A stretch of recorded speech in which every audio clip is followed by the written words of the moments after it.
அனைவருக்கும் வணக்கம். ஸ்ரீ விஷ்ணு ஜோதிநிலையம் பிரசன்ன ஜோடர் குமரராஜ் பேசுகிறேன். இன்றைய பதில் என்ன பார்க்க போகிறோம்னா, சனீஸ்வரன் வந்து பார்த்திங்கன்னா வக்ரநிலை அடைஞ்சிருக்காரு கும்பராசியில் 29/6/2024 வந்து பார்த்திங்கன்னா 14/11/2024 வரைக்கும் வக்ரநிலையில் இருப்பார். மகர ராசிக்கு வந்து என்ன பலன்கள் அப்படிங்கிறது பார்க்கலாம். அதாவது கிட்டத்தட்ட 140 நாட்கள் வந்து பார்த்திங்கன்னா வக்ரநிலையில் இருப்பார். எப்போவுமே ஆட்சி பெற்று இருக்கிறதுக்கோ ஒரு சாதாரண நிலையிலிருந்து இருந்து செயல்பாடு அவருடைய காரியத்துக்கோ ஒரு வக்ரநிலையில் அடைஞ்ச கிரகம் வந்து ஒரு மாற்றங்கள் வந்து பார்த்திங்கன்னா அதனுடைய பலன்களும் அந்த வந்து பார்த்திங்கன்னா வேறு மாதிரி இருக்கும். அதாவது வக்ரகிரகங்கிறது ஒரு ஸ்ட்ராங்காக இருக்கக்கூடிய ஒரு தன்மை காமிக்கூடியதாக இருக்கும். அதே போல் வந்து பார்த்திங்கன்னா முடிவுகளையும் வந்து பார்த்திங்கன்னா ஒரு வேகமாக எடுக்கக்கூடிய ஒரு தன்மையுமே அந்த வக்ர கிரகங்கள் வந்து பார்த்திங்கன்னா கொடுக்கும். எப்பவுமே ஆதிக்கம் செலுத்தும். அது பாப கிரகங்கள் வக்ரமானால் அது வந்து ரொம்ப பலமாக தான் வேலை செய்யும். அதே மாதிரி அது பலவீனமாகாது. அப்போ செயல்பாடுகள் வந்து நல்லதோ கெட்டதோ எதையுமே வந்து பார்த்திங்கன்னா பூஸ்டப் பண்ணி காமிக்கிற மாதிரி தான் செய்யும். நல்லதுன்னா நல்லதை அதிக அளவில் செய்யும், கெட்டதுன்னா அதிக அளவில் கெட்டது செய்யும். அப்போ அந்த அளவுக்கு வந்து பார்த்திங்கன்னா அந்த வக்ர கிரகம் அப்படிங்கிறது வந்து ஆதிக்கம் செலுத்தும். அந்த பாவகத்தையும் சரி அந்த காரியத்தையும் சரி. அப்போ அந்த காரகத்தையுமே அந்த அளவுக்கு இருக்குது. அப்போ சனீஸ்வரன் வக்ரமாக இருக்கிறப்ப வேலை அப்படிங்கிறதுல ஒரு பெரிய ஒரு பற்றுதல் இருக்கும். எப்போவுமே இந்த கிரக வக்ர நிலை இருந்துச்சுன்னா அந்த இடத்த அந்த காரகத்தை வந்து ஒரு பற்றுதல் வந்து அதிகமாக இருக்கும். இப்போ மகர ராசி பொறுத்த வரைக்கும் 2ஆம் ராசி அதிபதியுமே வந்து பார்த்திங்கன்னா சனீஸ்வரன் தான். 2ஆம் அதிபதி வருமான காரகரும் வந்து பார்த்திங்கன்னா சனீஸ்வரன் தான். அவரும் வக்ரநிலை அடைஞ்சிருக்கார். அதாவது பொருளாதார ரீதியாக ஒரு நல்ல முடிவுகளை எடுக்கக்கூடிய காலகட்டம். அதாவது ஒரு தைரியமான ஒரு முடிவுகளை இந்த வக்ர கிரகம் வந்து பார்த்திங்கன்னா எடுக்க வச்சிடும். அதாவது தன வரவு ஸ்தானத்தில் இருக்கிறதுனால அது சம்மந்தப்பட்ட தொழில் சம்மந்தப்பட்ட வருமானம் சம்மந்தப்பட்டோ இல்லை கொடுக்கல் வாங்கல் சம்மந்தப்பட்ட விஷயங்களையோ அதெல்லாம் வந்து பார்த்திங்கன்னா ஒரு ஆணித்தரமான ஒரு முடிவுகளை எடுக்க வைக்கக்கூடிய அந்த தன்மை தான் அந்த வக்ர கிரகத்தினுடைய ஒரு செயல்பாடு. அந்த இடத்துல வருமானத்துக்காக எடுக்கக்கூடிய அந்த செயல்பாடுகள் சேமிப்புகள் வந்து கரையக்கூடிய ஒரு காலகட்டமாக இருக்கும். விரயங்கள் வந்து பார்த்திங்கன்னா வரக்கூடிய காலகட்டங்கள். ஏன்னா 7.5 சனியில் வந்து பார்த்திங்கன்னா முக்கியமாக வந்து பாதச்சனியில் இருக்காங்க. அடுத்து சனி பயிற்சியில் தான் அவங்களுக்கு வந்து பார்த்திங்கன்னா நல்லது நடக்கும். இருந்தாலும் இந்த வக்ர கிரகம் அப்படிங்கிறது அதீத அளவில் வந்து பார்த்திங்கன்னா எதையும் செய்யக்கூடிய தன்மையாக இருக்கும். இப்போ 2ஆம் ஸ்தானத்தில் இருக்குது. வக்ரகமாக 2ஆம் ஸ்தானத்தில் இருக்கிறவங்க பொருளாதார ரீதியாக பல முன்னேற்றங்கள் வந்தாலும் கூட அதை வந்து பார்த்திங்கன்னா கரைக்கக்கூடிய அளவுக்கு செலவுகளும் வந்துக்கிட்டே இருக்கும். அது விரயங்கள் வந்து பார்த்திங்கன்னா தேவையில்லாத விரயங்கள், ஒரு மருத்துவ செலவோ அனாவசியமான பண்ணுற செலவுகளோ இந்த மாதிரிலாம் வந்து பார்த்திங்கன்னா செலவினங்கள் வந்து பார்த்திங்கன்னா அதிகரிக்கக்கூடிய ஒரு காலகட்டமாக இருக்கும். அதே மாதிரி சேமிப்பையுமே எடுத்து நம்ம வந்து பார்த்திங்கன்னா கரைக்கக்கூடிய ஒரு காலகட்டமாக இருக்கும். அதனால் பொருளாதார ரீதியாக அந்த மாதிரி ஒரு ஃபோர்ஸாக வருமானம் சம்பாதிக்கக்கூடிய ஒரு காலகட்டங்களும் கூட. அதனால் வேலை வாய்ப்புகளை தேடிட்டு இருக்கிறவங்களுக்குலாம் வேலை வாய்ப்புகள் கிடைக்கக்கூடிய தன்மை.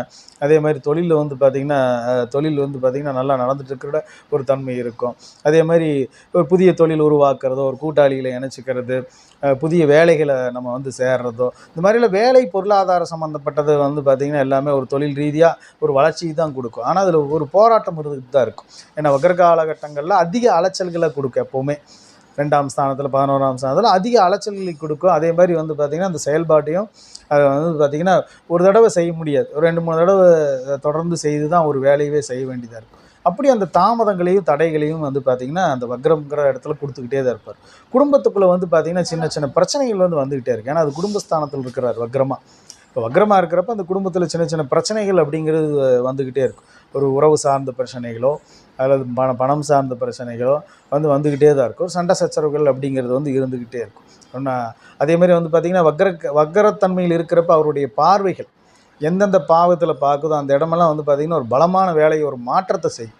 இப்போ 2ஆம் ஸ்தானத்தில் இருக்கிறாரு இருந்து அவருடைய 3ஆம் பார்வையாக 4ஆம் ஸ்தானத்தை பார்க்குறாரு. மகரத்துக்கு 4ஆம் ஸ்தானத்தை பார்க்குறாரு. 4ஆம் ஸ்தானம்ங்கிறது சுகஸ்தானம்னு சொல்லக்கூடிய இடம். அதே மாதிரி கல்வி சொல்லக்கூடிய இடம் அதுதான். ஒரு உயர்கல்வியை சொல்லக்கூடிய இடம், தாயை சொல்லக்கூடிய இடம். அதே மாதிரி நம்ம வீடு வாகனங்கள் இதெல்லாம் சொல்லக்கூடிய இடம் இந்த 4ஆம் ஸ்தானம். நம்மளுடைய உயர்கல்வி, நம்மளுடைய வெற்றியெல்லாம் சொல்லக்கூடியது, நம்மளுடைய முயற்சி வெற்றி இதெல்லாம் சொல்லக்கூடியது இந்த 4ஆம் ஸ்தானம். அதேமாதிரி இந்த 4ஆம் ஸ்தானத்தை அந்த சனீஸ்வரன் வக்ரமாக பார்க்குறப்ப அது வண்டி வாகனங்களில் வந்து பார்த்திங்கன்னா ஆல்ட்ரேஷன் பண்ணுவாங்க. அது வீடு இடமாறுறது, இல்லைன்னா வீடு ஆல்ட்ரேஷன் பண்ணுறது, அது வீட்டுக்காக ஒரு கடன் பெறுறது, இடத்துக்காக ஒரு கடனை வாங்குறது, விவசாயத்துக்காக வந்து பார்த்திங்கன்னா அது கடன் இப்போ இந்த நேரங்களில் வாங்குறது, நிலங்கள் வாங்குறது, புதிய நிலங்கள் வாங்குறது, இந்த மாதிரிலாம் வந்து பார்த்திங்கன்னா அது கடனால் வாங்குறது. ஏன்னா வக்ர பார்வையில் கடன் பண்ணி தான் கொடுப்பார். சிரமப்பட்டே வாங்க வேண்டியது இருக்கும். அப்போ வீட்டோடைய இடமாற்றங்கள், ஒரு இடத்துலேருந்து இன்னொரு இடத்துக்கு இடப்பயிற்சி ஆகுது, ஒரு ஊர் விட்டு ஊர் போகிறது, இந்த மாதிரியெல்லாம் வந்து பார்த்திங்கன்னா இருக்கக்கூடிய அந்த 4ஆம் ஸ்தானத்தை பார்க்குறப்ப அது சுகஸ்தானத்தையும் பாதிக்கும். அப்போ உடல்நிலை வந்து பார்த்திங்கன்னா தொய்வாயிரும். உடல்நிலை வந்து பார்த்திங்கன்னா சோர்வடையும். அதுக்காக மருத்துவ செலவினங்கள் இருக்குது. தாயாரோட உடல்நிலை சரியில்லாமல் போகக்கூடிய காலகட்டங்கள், அதேமாரி வாகனங்கள் பழுது நீக்கிறது, அதனால் வரக்கூடிய விரயங்கள், இடம் சம்மந்தப்பட்ட அந்த மாதிரி வழக்குகளோ பிரச்சனைகளோ அது சம்மந்தப்பட்ட வரக்கூடிய அந்த விரயங்கள், இதெல்லாம் இருக்கக்கூடிய ஒரு காலகட்டமாக இருக்கும். அதேமாதிரி கல்வியில் வந்து பார்த்திங்கன்னா மறதி ஏற்படக்கூடிய ஒரு காலகட்டமாக இருக்கும். மிகுந்த எச்சரிக்கையோட கவனமாக படிக்கும். உயர்கல்வியில் ஒரு போராட்டம் இருந்துக்கிட்டே இருக்கும். அதேமாதிரி அவருடைய வக்ர பார்வை சமசப்தமாக 8ஆம் ஸ்தானத்தை பார்க்குறாரு. இந்த 8ஆம் ஸ்தானம்ங்கிறதே கண்டம், திடீர் இழப்பீடுகளை சொல்லக்கூடியது, ஒரு திடீர் வருமானத்தையும் சொல்லக்கூடிய இடமும் அதுதான். அந்த மாதிரி 8ஆம் ஸ்தானத்தை அவர் பார்க்குறப்ப அவர் அதாவது இழப்பீடுகள் அப்படிங்கிற தொழில் ரீதியாக சுயதொழில் பண்ணுறவங்க, பெரிய பெரிய இன்வெஸ்ட்மெண்ட் பண்ணியிருக்கிறவங்களாம் கொஞ்சம் ஜாக்கிரதையாக இருக்கும். ஏன்னா திடீர் இழப்பீடுகளும் இருக்கும். ஏன்னா முடிவுகளை வந்து அது எப்போவுமே வக்ர கிரகத்தில் எதையாவது ஒரு முடிவுகளை ஒரு ஆணித்தரமாக எடுப்பாங்க. நல்லதோ கெட்டதோ அதை வந்து ஸ்ட்ராங்காக இருப்பாங்க. அதே சில நேரங்கள் பலவீனமாயிடலாம் தொழிலில். அப்போ அது அந்த மாதிரி ஒரு குடும்ப காரியங்களையோ தொழிலையோ வேலையிலோ ஒரு முடிவுகள் எடுப்பாங்க. ஒரு ஸ்ட்ராங்காக எடுக்கக்கூடிய தன்மை. ஒரு பிடிக்காத இடத்துல இருப்பாங்க. அந்த இடத்துல இருந்து வெளியே போகலாங்கிற ஒரு முடிவு இவ்வளோ நாளாக இருந்திருக்காது. ஆனால் இப்போ வந்து ஸ்ட்ராங்காக எடுப்பாங்க. ஒரு பிடிச்ச இடங்கள்லையுமே வந்து நம்ம இருக்கலாம் அப்படிங்கிற எண்ணம் இருந்திருக்காது. இனிமேல் இருக்கலாம்னு தொடர எண்ணமும் இருக்கும். இப்படி பலவிதமான அந்த மாற்றங்களை வந்து பார்த்திங்கன்னா ஒரு ஸ்ட்ராங்காக இருக்கக்கூடிய தன்மை அதை கொடுப்பார். அதேமாரி குடும்ப உறுப்பினர்கிட்ட பிரச்சனை, ஒரு புதிய பிரச்சனை உருவாக்குறதோ, இல்லை ஒரு பிரச்சனை முடிக்கிறதோ, இந்த மாதிரிலாம் செய்யக்கூடிய தன்மை தான் அந்த வக்ர கிரகத்தினுடைய பார்வை. இப்போ இந்த 8ஆம் ஸ்தானத்தை பார்க்குறப்ப தேவையில்லாத பிரச்சனைகள், அது இழப்பீடுகள், பொருள் இழப்பீடுகள் இழக்கிறது, அதே மாதிரி வந்து பார்த்திங்கன்னா மருத்துவ செலவினங்கள் அதிகமாக பண்ணிக்கிறது, அனாவசிய செலவுகளை பண்ண வைக்கிறது, வருமானத்தை வந்து இழக்கிறது, அதேமாதிரி நம்ம இருப்பிடத்தை மாற்றுறது, அதனால் வரக்கூடிய செலவினங்கள், ஒரு ஆல்ட்ரேஷன் பண்ணுறது அதே பெரிய செலவினமாக வந்துடுறது. இந்த மாதிரியெல்லாம் 8ஆம் வீடு சம்மந்தப்பட்ட பார்வை. அதேமாதிரி மருத்துவம் அப்படிங்கிற உடல்நிலை சரியில்லாமல் போகிறது, அதுக்காக செலவினங்கள் நிறைய பண்ணுறது, இந்த மாதிரியெல்லாம் ஒரு போராட்டமான ஒரு காலகட்டம் தான் வந்து பார்த்திங்கன்னா இருக்குது. இந்த சனீஸ்வரனுடைய 7ஆம் பார்வையில் 8ஆம் ஸ்தானத்தை பார்க்குறப்ப அந்த மாதிரி திடீர் ஒரு இழப்பீடுகளாக இருக்குது. அதேமாதிரி சனீஸ்வரன் வக்ரமாக இருந்து பார்க்குறாரு. இப்போ ஒரு யார் சொன்னாலும் எதுவுமே கேட்காம ஒரு முடிவுகள் எடுக்கக்கூடிய ஒரு தன்மை. இந்த மாதிரி நேரத்தில் வந்து பார்த்திங்கன்னா ஒரு அட்வைசர் தேவைப்படும். தொழில் ரீதியாக பெரிய நிறுவனங்கள், சின்ன சின்ன நிறுவனங்கள் வச்சுருக்கிறவங்களுக்குலாம் வந்து பார்த்திங்கன்னா ஒரு தடவை ஆலோசனை பண்ணி அந்த முடிவு எடுக்கிறது நல்லது. ஏன்னா 8ஆம் ஸ்தானத்தை சனீஸ்வரன் வக்ரமாக பார்க்குறப்ப அது 8ஆம் இடத்துல வக்ர கிரகம் இருக்கிற மாதிரியே தான்.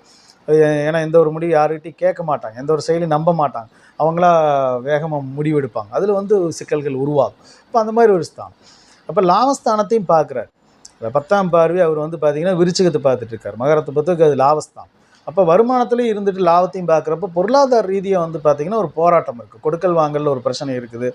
அதேமாதிரி எந்த ஒரு இதையுமே போராடி தான் நம்ம வர வேண்டியதாக இருக்குது. போராடி தான் நம்ம அந்த வருமானத்தையே பார்க்க வேண்டியதாக இருக்கும். அப்போ அந்த போராட்டம் அப்படிங்கிறது வந்து பார்த்திங்கன்னா இருந்துகிட்ருக்கு. அப்போ உறவு சார்ந்த பிரச்சனைகள், அது மூத்த சகோதரர்களோட பிரச்சனை பண்ணுறதோ, உறவினர்களோட பிரச்சனை பண்ணுறதோ, வீட்டில் குடும்ப உறுப்பினர்களோட பிரச்சனை பண்ணுறதோ, அந்த மாதிரி ஒரு கலகங்களும் இருந்துக்கிட்டு தான் இருக்குது. இப்போ 11ஆம் ஸ்தானத்தை பார்க்குறப்ப நண்பர்களோடையுமே வந்து பார்த்திங்கன்னா ஒரு மனக்கசப்புகள் ஏற்படும். நம்மளுடைய செயலுக்குமே வந்து பார்த்திங்கன்னா தாமதப்படுத்தும். எதையுமே வந்து பார்த்திங்கன்னா அவசரப்பட்டு எடுக்கிற முடிவுகள்னால அது வேலைகளை வந்து தாமதப்படுத்தும். இருந்தாலும் இப்போ பண வரவுகள் அப்படிங்கிறது வந்துடும். ஏன்னா வக்ரமாக இருக்கிறப்ப எப்பவுமே வருமான இடத்துல ஏதோ அது ஒரு ரிஸ்க் எடுத்து அவங்க அந்த வருமானம் பார்த்துருவாங்க. எந்த ஒரு துறையில் இருந்தாலும் சரி, அது வேலையோ சொந்த தொழில் எதில் இருந்தாலுமே அது வருமானம் அப்படிங்கிறது வந்து பார்த்திங்கன்னா அது வக்ரமாக இருக்கிறப்ப எப்போவுமே வந்துடும். ஆனால் வந்ததை தக்க வச்சுக்க முடியாது. செலவினங்கள் அதுக்கு தகுந்த மாதிரி டபுள் மடங்கு இருக்கும். அப்போ அந்த மாதிரி விரயங்கள் வந்து பார்த்திங்கன்னா அதிகம் வரும். அப்போ சனீஸ்வரன் 11ஆம் இடத்தோட அந்த பார்வையும் வந்து பார்த்திங்கன்னா ஒரு வருமானத்துக்கான ஒரு போராட்டத்தை தான் வந்து காமிக்கும். அதேமாரி பயணங்கள்னால அதிக அலைச்சல்கள் கொடுக்குறது, வெளிநாட்டு பயணங்கள் போகிறது, அதனால் அலைச்சல்கள், இந்த காரியங்கள் வந்து பார்த்திங்கன்னா தேவையில்லாத ஒரு காரியங்களுக்காகவே அலைஞ்சிட்ருக்கிறது. இந்த மாதிரியெல்லாம் வந்து பார்த்திங்கன்னா அனாவசியமான ஒரு இதை வந்து செய்ய வச்சுருவார். அதனால் சனி பிரீத்தி பண்ணிக்கிட்டு ஒரு குரு நல்ல ஸ்தானத்தில் இருக்கிறதுனால சில கிரக அமைப்புகள் நல்லா இருக்கிறப்ப, நம்ம திசாபுத்தி நல்லா இருக்கப்ப நிறைய கெடுதல்கள் வந்து நடக்காது. அதேமாதிரி அவர் வந்து இருக்கிற நட்சத்திரம் வந்து பார்த்திங்கன்னா குருவுடைய, அவர் எப்போவுமே வக்ரம்ங்கிறது பின்னோக்கி நகர் தான். இப்போ குருவுடைய நட்சத்திரம் போராட்டாதி 2 இருப்பார், அதுக்கப்புறம் 1ஆம் பாதம் வருவார், அப்புறம் சதய நட்சத்திரம் வருவார். இப்போ குருவனுடைய நட்சத்திரத்தில் தான் வந்து பார்த்திங்கன்னா இருக்கார். செப்டம்பர் மாதம் 3ஆம் தேதி வரைக்கும் போராட்டாதியில் தான் இருக்கார். இப்போ அது வந்து விரயஸ்தானாதிபதியாகவும் இருக்கார் குரு பகவான், தைரிய வீரிய ஸ்தானாதிபதியாகவும் இருக்கார் குரு பகவான். அவருடைய நட்சத்திரத்தில் சனீஸ்வரன் பயணிக்கிறார்.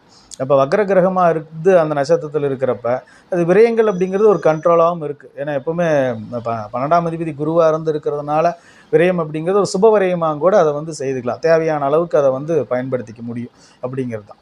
அப்போ அந்த விரயஸ்தானாதிபதியினுடைய நட்சத்திரத்தில் இருக்கிறதுனால ஏதோ ஓரளவு நன்மைகளும் இருக்குது. பெரிய அளவு விரயங்கள் ஆகாமல் தேவையான அளவு நமக்கு என்ன தேவைகளோ அதுக்குண்டான விரயங்களை மட்டும் செய்கிற மாதிரி. அப்போ அந்த மாதிரி அந்த நட்சத்திரத்திலிருந்து அப்போ ராகு நட்சத்திரத்துக்கு வருவார், சதய நட்சத்திரம் வருவார். சதய நட்சத்திரத்தில் வர்றப்ப தான் வந்து பார்த்திங்கன்னா கொஞ்சம் போராட்டங்கள் அதிகரிக்கும். அதே மாதிரி வந்து பார்த்திங்கன்னா வளர்ச்சியும் கொடுக்கக்கூடியது தான் அந்த ராகுனுடைய நட்சத்திரத்தில் சனீஸ்வரன் வர்றப்போ. இருந்தாலும் ஏமாற்றங்கள் அப்படிங்கிறதும் இருக்கும். ஏன்னா 2ஆம் ஸ்தானத்திலேயே இருக்கார், தன வரவு ஸ்தானத்திலேயே இருக்கார். அதனால் பணத்தை வந்து நம்பி ஒரு ஏமாற்றக்கூடிய ஒரு தன்மையில் இருக்கிறதுனால அதனால் ஏமாந்துருவாங்க. அதாவது இதில் தான் புதிய இன்வெஸ்ட்மெண்ட்டுகளை தவிர்த்துக்கணும். புதுசாக வரக்கூடிய அந்த ஒரு பேராசைப்படக்கூடாது, பண ரீதியாக வரக்கூடியது. அதனால் தொழில் ரீதியாக அந்த பேராசைப்படக்கூடாது. அப்போ அது வந்து தேவையில்லாத ஒரு பிரச்சனையும் சிக்க வைக்கும். அப்போ அது வம்பு வழக்குகளுக்கெல்லாம் கூட கொண்டு போயிடும் அந்த பணத்தினால. அதனால் அந்த 2ஆம் ஸ்தானத்தில் வக்ரமாக இருந்து ராகுனுடைய நட்சத்திரம் வர்றப்ப பொருளாதார ரீதியாக எதையாவது ஒரு ஏமாற்றத்தை சந்திக்க வேண்டியது வந்துடும். அதனால் தேவையில்லாத இன்வெஸ்ட்மெண்ட்டையோ தவிர்த்துக்கிறது வந்து பார்த்திங்கன்னா நல்லது. சனி பிரீத்தியாக திருநள்ளாறு சென்றுட்டு வரலாம். திருநள்ளாறு சென்று சனீஸ்வரன் வணங்கிட்டு நல தீர்த்தத்தில் நீராடி சனீஸ்வரன் வணங்கிட்டு சிவனை வழிபட்டு வரலாம். அதேமாதிரி வந்து பார்த்திங்கன்னா அவங்கவுங்க ஊரில் இருக்கக்கூடிய கால பைரவருடைய ஆலயங்கள் வந்து சனிக்கிழமை ராகு காலத்தில், ஞாயிற்றுக்கிழமை ராகு காலங்களில் கால பைரவர் வந்து வழிபட்டிருக்கிறது மிகுந்த நன்மையை தரக்கூடியதாக இருக்கும். மகர ராசி பொறுத்த வரைக்கும் கால பைரவருடைய வழிபாடு வந்து மிக சிறந்த நற்பலன்கள்லாம் தரக்கூடியதாக இருக்கும். சிவன் கோயிலில் பிரதோஷ வழிபாடுகளும் செய்துட்டு வந்துட்டு இருக்கலாம். பழமையான சிவன் கோயில் சென்றுட்டு வர்றதும் விசேஷ நற்பலன்களை தரக்கூடியதாக இருக்கும். அதே மாதிரி வந்து பார்த்திங்கன்னா கணபதியினுடைய வழிபாடு ரொம்ப ஒரு அமைதியை தரக்கூடியதாக இருக்கும். அனுதினமே கணபதி வழங்கிட்டு வரலாம். அதே மாதிரி வழிபாடுகள் ஒரு பக்கம் இருந்தாலும் கூட தான தர்ம காரியங்களெல்லாம் செய்துட்டு வரணும். அதேமாதிரி வந்து பார்த்திங்கன்னா சனீஸ்வரன் சொல்லக்கூடிய நம்ம காரியமே வந்து பார்த்திங்கன்னா உழைப்பாளிகளை சொல்லக்கூடியது தான், ஏழை மக்களை சொல்லக்கூடியது தான். அதனால் சனீஸ்வரன் ஒரு ஜாதகத்தில் நல்லா இருந்தால் தான் மக்கள் தொடர்புகள் அதிகரிக்கும், அவங்களால நன்மைகள் நடக்கும். இதில் சில பேர் கான்ட்ராக்டாக இருப்பாங்க, அதெல்லாம் கான்ட்ராக்டில் இருப்பாங்க, மக்கள் தொடர்பு அதிகமாக இருக்கும். அப்போ அவங்களாம் வந்து பார்த்திங்கன்னா சனீஸ்வரனுடைய ஆதிக்கம் அதிகமாக இருக்கும். இப்போ 11ஆம் ஸ்தானத்தில் அவருடைய பார்வையும் இருக்கிறதுனால தான தர்மங்கள் நிறைய செய்துட்டு வரணும். அப்போ அன்னதானங்கள் செய்யணும், ஒரு வஸ்திர தானங்கள் கொடுக்கணும். ஏழை எளியோர்களுக்கு வந்து பார்த்திங்கன்னா வஸ்திர தானம் கொடுக்கறது, அன்னதானம் செய்கிறது, ஒரு மாற்றுத்திறனாளிகளுக்கு உதவி செய்கிறது, ஒரு அன்னதானங்கள், வஸ்திர தானங்கள், விபத்தில் இருக்கிறவங்களுக்கு உதவி செய்கிறது. ஏன்னா சனீஸ்வரனுடைய பார்வை செவ்வாய் வீட்டை பார்க்குறதுனால வந்து பார்த்திங்கன்னா விபத்துக்கள் அப்படிங்கிறதுமே இருக்கும்.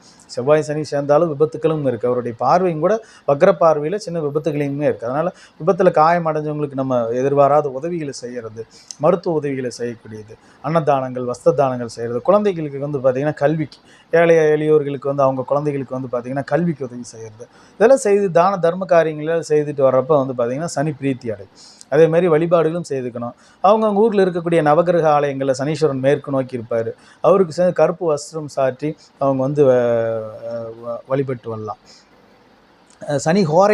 சனிக்கிழமை சனி ஹோரையில் வந்து வழிபட்டு வர்றது மிகுந்த சிறப்பான பலன்களை கொடுக்கும். தயிர் சாதம் வந்து பார்த்திங்கன்னா அன்னதானங்கள் வந்து நிறைய சனிக்கிழமை நாள் செய்துட்டு வரலாம்.